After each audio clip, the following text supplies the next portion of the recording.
हमेशा से तदबीर और तकदीर के बीच जब भी बहस हुई है, हम उलझ कर रह गए हैं।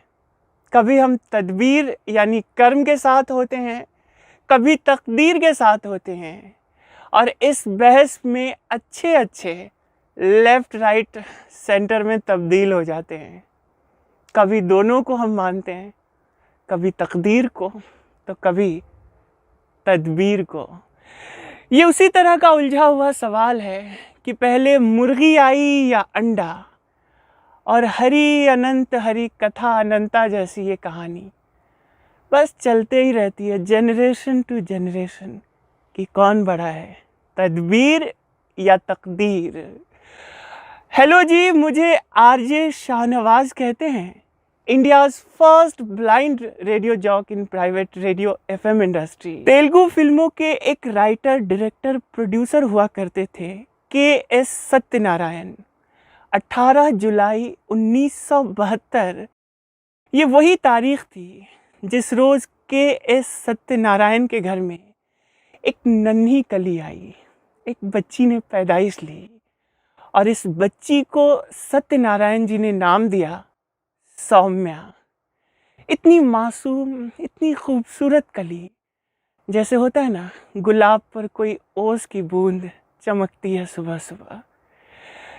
इस बच्ची को बहुत लाड प्यार से के.एस. सत्यनारायण ने पाला, और जब थोड़ी बड़ी हुई तो अपने पारिवारिक ज्योतिषी से इसकी कुंडली बनवाई, और ज्योतिषी से कहा कि इसकी हथेली देखकर बताइए इसका भाग्य कैसा है।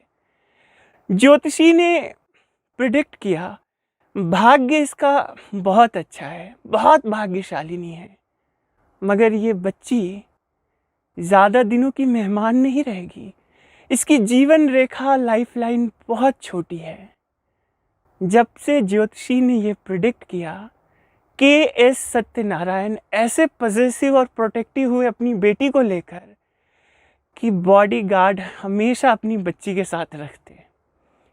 20 साल की हुई Soumya Satyanarayana medical first year में ही थी कि के.एस. सत्यनारायण के एक दोस्त ने एक फ़िल्म ऑफ़र किया सौम्या को। सौम्या ने कहा कि मैं फिल्में नहीं करना चाहती हूँ, मैं डॉक्टर बनना चाहती हूँ। तो फादर सत्यनारायण ने कहा कि वेकेशंस का सही इस्तेमाल करो और just for a fun film कर लो। सौम्या ने फिल्म की गंधर्व। ईयर 1992 में ये फिल्म आई, और तेलुगु, तमिल, कन्नड़, मलयालम फिल्मों की ये बहुत बड़ी एक्ट्रेस बन गई। नाम सौम्या से सौंदर्या हो गया। सौंदर्या, जितना खूबसूरत नाम उतनी ही खूबसूरत शक्ल। चाहने वाले जब एक बार देखते ना तो बस सुध बुध गंवा बैठते। रजनीकांत, मोहनलाल, चिरंजीवी और नागार्जुन, साउथ के ये सारे सुपरस्टार सौम्या के साथ स्क्रीन शेयर करते हैं। Soumya back to back super duper hit फिल्में देती, और अब वो मेडिकल की पढ़ाई बहुत पीछे छोड़ चुकी थी। तदबीर और तकदीर के साथ ने सौम्या को सौंदर्य बनाया, और इसके बाद वो कहते हैं ना कि हर साउथ की हीरोइन जब बहुत बड़े मकाम पे पहुंचती है तो एक माइलस्टोन उसका हिंदी फिल्म इंडस्ट्री भी होता है। सो सौंदर्या को बहुत सी फिल्में ऑफ़र की गई, मगर सौंदर्या ने ना कह दिया। प्रॉब्लम हिंदी। मगर जब सौंदर्या को अमिताभ बच्चन के ऑपोजिट सूर्यवंशम में ऑफ़र दिया गया, तो अमिताभ बच्चन के साथ स्क्रीन शेयर करने के मोह को सौंदर्या छोड़ नहीं पाई। मगर इस फैमिली में एक ट्रेडिशन था, एक प्रथा थी कि कोई भी नया वेंचर या नया काम करने से पहले ये फैमिली अपने उसी पारिवारिक ज्योतिषी से ज़रूर कुछ न कुछ मदद लेती थी, मशवरा करती थी। सो सौंदर्या पहुंची अपने उसी ज्योतिषी के पास, पूछा कि मैं हिंदी फिल्मों में काम करने जा रही हूँ, कैसा रहेगा।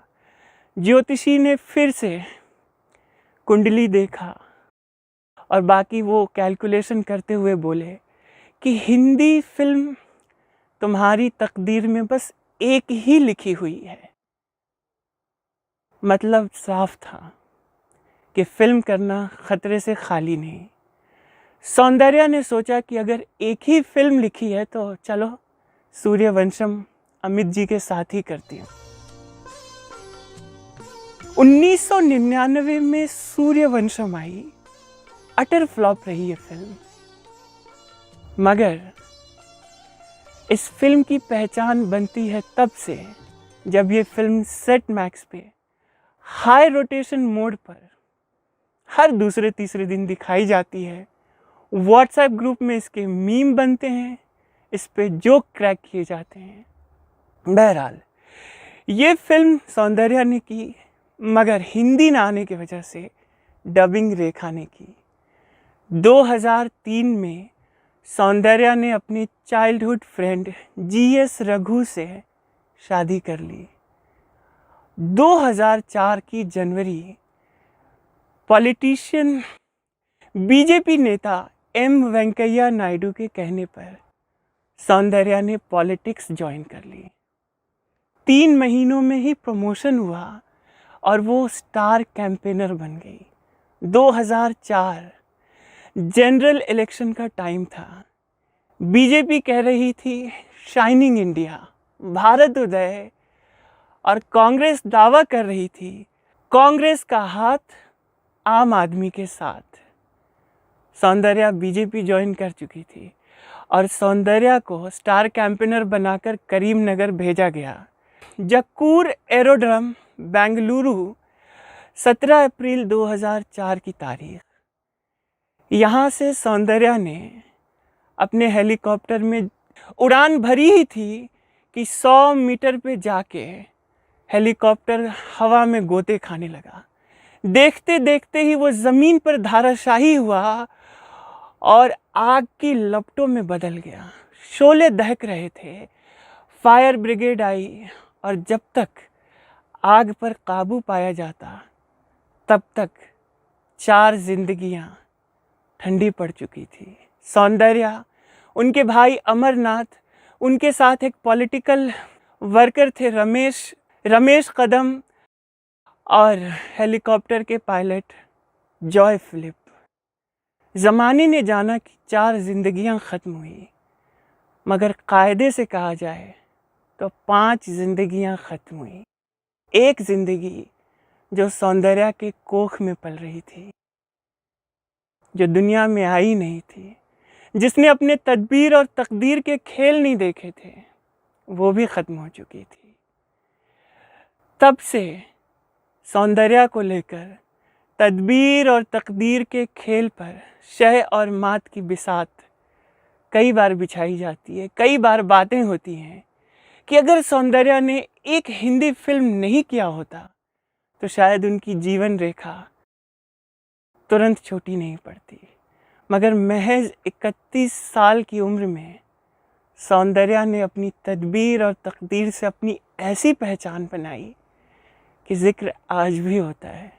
दुनिया में कितने लोग हैं जो अपनी पहचान पीछे छोड़ जाते हैं, अपनी यादें पीछे छोड़ जाते हैं, पब्लिक में शायद गिनती भर के रहते हों। कैसी लगी आपको तदबीर और तकदीर की ये कहानी? पसंद आई है?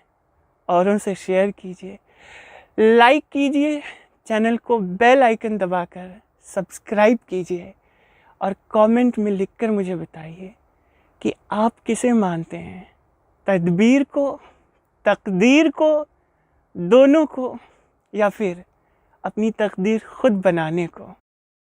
और अब चलते चलते ज़ौक़ का एक मशहूर शेर इस पूरी कहानी पर मौजू होता है, रेलेवेंट होता है।